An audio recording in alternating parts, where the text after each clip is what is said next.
जब टूटी मर्यादा, कौन आया सतीश मधु के बीच। पत्नी मधु के कहने पर सतीश कुमार श्रीवास्तव ने अपनी तरह उसे भी मेडिकल रिप्रेजेंटेटिव बनवा दिया था। उसी दौरान मधु के कदम बहक गए। इसका परिणाम इतना घातक निकला कि पति पत्नी का रिश्ता आपसी विश्वास पर टिका होता है। कोई आदमी किसी पर सबसे अधिक विश्वास करता है तो अपनी पत्नी पर। पत्नी ही तो उसकी सबसे अच्छी दोस्त और जीवनसाथी होती है।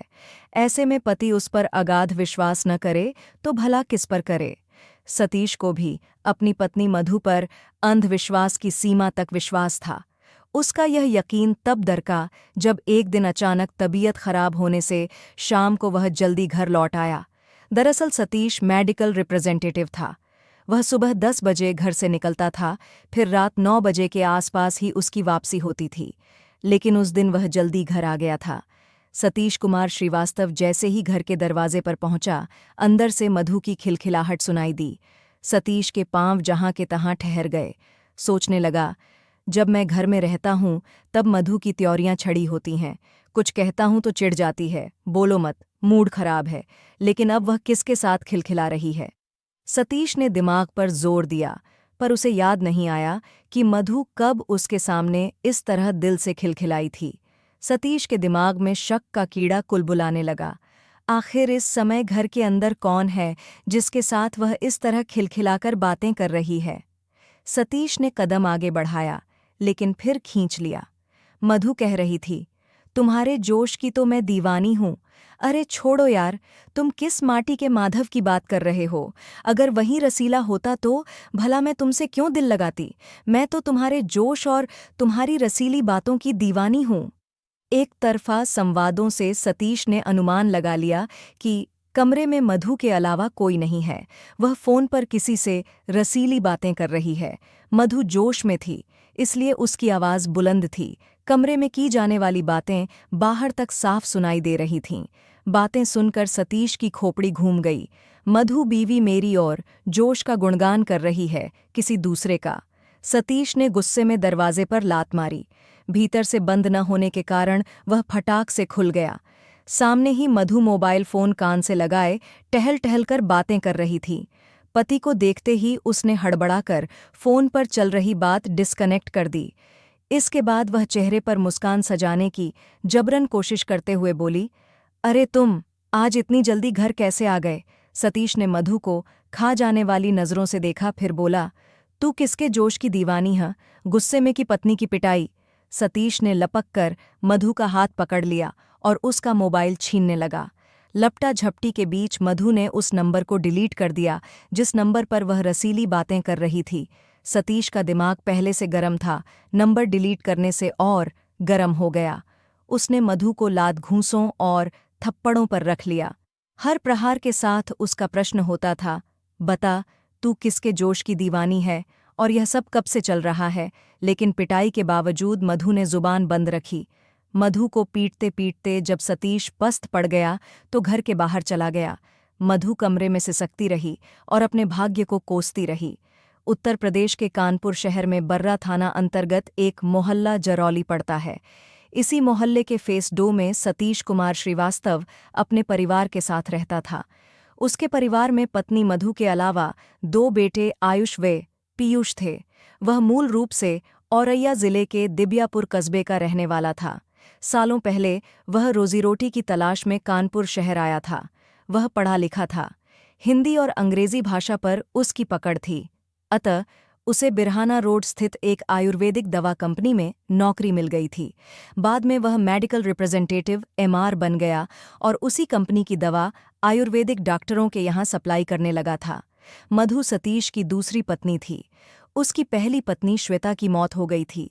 उसकी एक बेटी शिवांगी थी, जो अपनी ननिहाल में पल बढ़ रही थी। पहली पत्नी की मौत के बाद सतीश ने मधु से शादी कर ली थी। मधु पढ़ी लिखी व तेज तर्रार थी, सुंदर भी थी। सतीश उसे बहुत चाहता था और उस पर भरोसा करता था। वह उसकी हर खुशी का ख्याल रखता था। समय बीतता रहा। समय के साथ मधु के बच्चे आयुष व पीयूष बड़े हुए तो उसका खर्च बढ़ गया। इस खर्चे को पूरा करने के लिए उसने पति के साथ काम करने का निश्चय किया। मधु ने इस बाबत सतीश से बात की। पहले तो सतीश ने साफ मना कर दिया, लेकिन पत्नी के समझाने पर बाद में मान गया। सतीश अब विजिट के लिए घर से निकलता तो मधु को भी साथ ले जाता। उसने कानपुर शहर तथा आसपास के कस्बे के दर्जनों वैद्यों व डॉक्टरों से मधु का परिचय कराया और दवा बेचने के सारे गुर बताए। उसके बाद मधु सतीश के दवा कारोबार में हाथ बटाने लगी। पत्नी के सहयोग से सतीश अच्छी कमाई करने लगा। मधु का बड़ा बेटा आयुष पढ़ने में कमजोर था। उसका मन पढ़ाई में नहीं लगा तो मधु ने उसे गोविंदनगर स्थित फार्मा मेडिकल स्टोर में काम पर लगा दिया।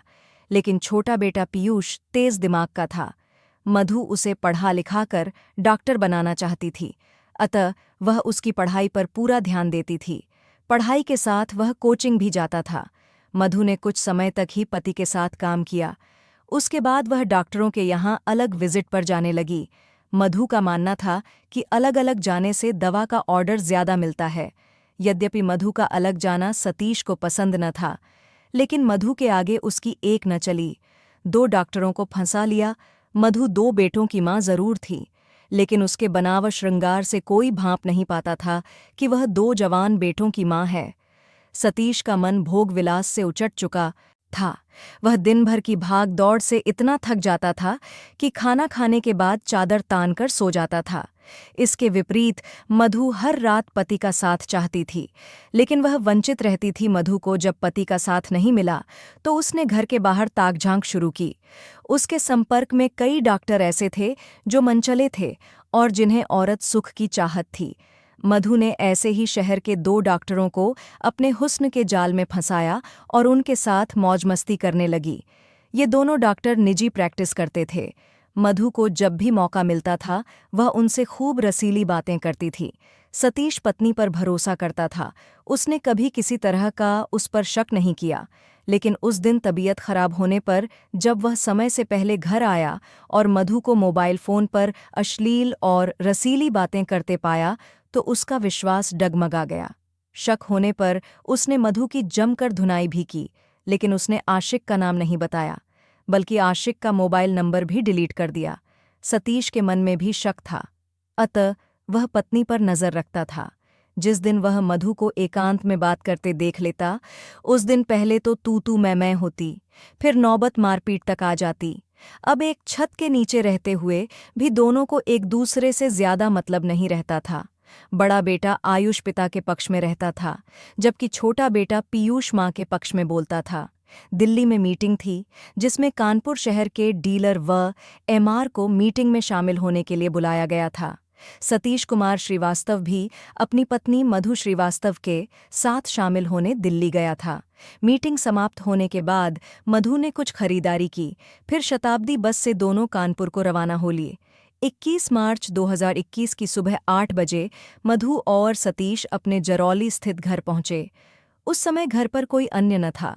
दोनों बेटे आयुष और पीयूष गीता मौसी के घर पर थे, जो जरौली में ही रहती थी। सतीश को किसी जरूरी काम से अपने पिता के घर दिबियापुर जाना था। उसने मधु से जल्दी खाना बनाने को कहा, लेकिन मधु ने उसकी बात को अनसुना कर दिया और मोबाइल फोन पर वीडियो कॉल कर बतियाने लगी। वह किसी युवक से अश्लील बातें कर रही थी। सतीश ने उसे बातें करने से मना किया तो मधु झगड़ने लगी और उसे गाली बकने लगी। इस पर सतीश को गुस्सा आ गया। उसने फोन छीनकर फेंक दिया और उसे धक्का दे दिया। धक्का लगने से उसका सिर दीवार से टकरा गया, जिससे सिर फट गया और खून बहने लगा।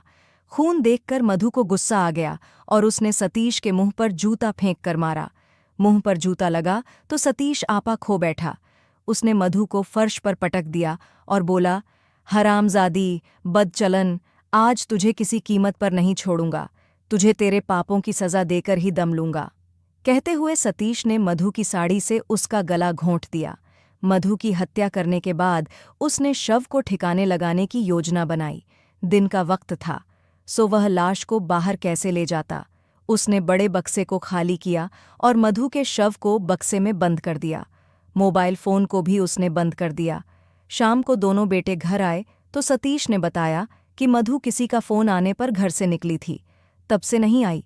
इसके बाद वह आयुष और पीयूष के साथ मधु की खोज करता रहा। अगली सुबह सतीश ने बड़े बेटे आयुष को गुमशुदगी दर्ज कराने थाना बर्रा भेजा। वहां पुलिस ने गुमशुदगी दर्ज कर मधु की तलाश शुरू कर दी। पुलिस को गुमराह करने के लिए सतीश ने मधु का मोबाइल चालू कर सड़क से गुजर रहे एक लॉडर में फेंक दिया।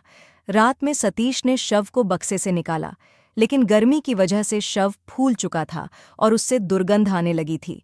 पीयूष ने बदबू की बात की तो भेद खुलने के भय से सतीश ने उसे गीता मौसी के घर भेज दिया। आधी रात के बाद सतीश ने एक बार फिर शव को ठिकाने लगाने की सोची। वह शव कमरे से घसीट कर गेट तक लाया, लेकिन उसकी हिम्मत दगा दे गई। शव उठाते समय बाल व खाल उसके हाथ में आ गए। शव सड़ने लगा था। सवेरा होने से पहले सतीश ने गेट पर ताला लगाया और फरार हो गया। पड़ोसियों ने की पुलिस से शिकायत। सुबह सतीश के पड़ोसियों ने सतीश के घर से भीषण दुर्गंध महसूस की तो उन्होंने थाना बर्रा पुलिस को सूचना दे दी। सूचना पाते ही थाना प्रभारी हरमीत सिंह टीम के साथ सतीश के घर पहुंचे। ताला तोड़कर वह घर के अंदर घुसे तो गेट के पास ही उन्हें सड़ी गली महिला की लाश मिली। पड़ोसियों ने तुरंत लाश को पहचाना। उन्होंने बताया कि लाश सतीश की पत्नी मधु श्रीवास्तव की है। पुलिस अधिकारियों ने घटनास्थल का निरीक्षण किया। मृतका की उम्र 40 वर्ष के आसपास थी। संभवतः उसकी हत्या गला दबाकर की गई थी। फोरेंसिक टीम ने भी जांच कर साक्ष्य जुटाए। इसके बाद शव को पोस्टमार्टम हाउस भेज दिया गया। इसी बीच पता चला कि सतीश अपने दोनों बेटों और स्थानीय नेताओं के साथ थाना बर्रा पहुंचा है और पुलिस की नाकामी को लेकर हंगामा कर रहा है। यह सूचना प्राप्त होते ही थाना प्रभारी हरमीत सिंह थाने पहुंचे और सतीश को गिरफ्तार कर लिया। पुलिस ने सख्ती से उससे पूछताछ की तो उसने पत्नी की हत्या का जुर्म कबूल कर लिया। उसने बताया कि मधु बदचलन थी। वह आशिक से मोबाइल पर बात कर रही थी। मना किया तो जूता फेंककर मुंह पर मारा। गुस्से में मैंने उसका गला घोंट दिया। उसके बेटे निर्दोष हैं, उन्हें हत्या की जानकारी नहीं थी। अतः थाना प्रभारी हरमीत सिंह ने भादमवी की धारा 302(201) के तहत सतीश के खिलाफ रिपोर्ट दर्ज कर ली और उसे न्यायसम्मत गिरफ्तार कर लिया।